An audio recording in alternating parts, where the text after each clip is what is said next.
ചിലപ്പോ സ്നേഹയോടൊന്നല്ല, സാക്ഷാൽ അർച്ചനയോട് പോലും ഞാൻ നിലവിട്ട് പെരുമാറിയെന്ന് വരും. എന്തായാലും ഇതെല്ലാം നമ്മുടെ അറവുമാടുകളല്ലേ. പിന്നെന്തിനാ തനിക്കെന്നെ സംശയം? നിന്റെ സ്നേഹം കുറച്ച് കുറഞ്ഞാലും വേണ്ടില്ല, പക്ഷേ നീ എന്നെ വിശ്വസിക്കണം, മനസ്സിലായോ?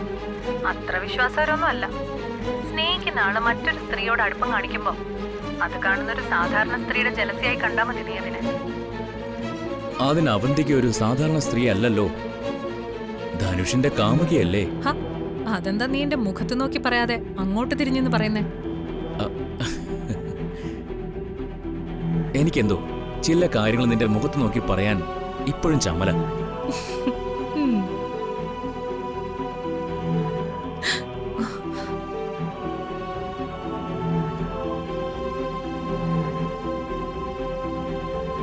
Hello hello hello hello hello.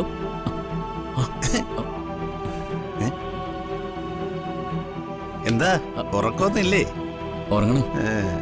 എന്താണ് മാറിയെന്നൊക്കെ ഒരു ഫോൺ വിളി? ചുറ്റിക്കളി വല്ലതുണ്ടോ? ഏയ്, ഞാൻ ചോദിച്ചത് വല്ല പ്രേമത്തിലും അകപ്പെട്ടോന്നാ. ഏയ്, അങ്ങനൊന്നുമില്ല സർ. പിന്നെ വീട്ടിൽ നിന്ന് അമ്മ വിളിച്ചതാ. ഓ, അമ്മയ്ക്ക് എപ്പോഴും എന്നോട് സംസാരിക്കണം. ഞാൻ ജോലി തിരക്കൊക്കെ കഴിഞ്ഞ് രാത്രി തിരിച്ചു വിളിക്കും. അങ്ങനെയല്ല ധനുഷ്, എത്ര തിരക്കിലാണെങ്കിലും അമ്മ ഫോൺ വിളിച്ചാൽ എടുത്ത് സംസാരിക്കണം.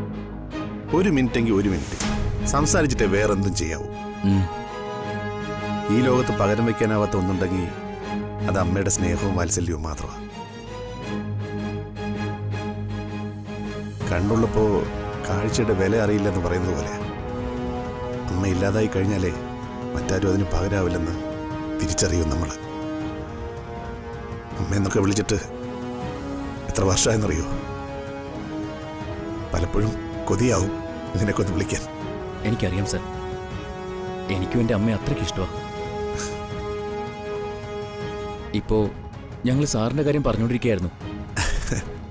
എനിക്ക് ജോലി തന്നതിനും ഇവിടെ താമസിപ്പിച്ചതിനുമൊക്കെ സാറിനോട് നന്ദി പറയാൻ അമ്മ പറഞ്ഞു.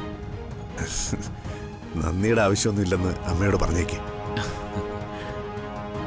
ഇവിടെ ഒരു അമ്മയുടെ കുറവേ തനിക്കുള്ളൂ എന്ന് പറയാം സർ. പിന്നെ ഞാനിപ്പോൾ വന്നത് ഇവിടെ തനിക്ക് റൂമും കാര്യങ്ങളൊക്കെ ഇഷ്ടമായോ? അതെന്ത് ചോദ്യ സർ. കുടുംബത്തിലൊരു അംഗത്തെ പോലെ എന്നെ ഇവിടെ കൊണ്ടുവന്നു, എല്ലാ സൗകര്യങ്ങളും ഉള്ള ഒരു മുറിയും തന്നു.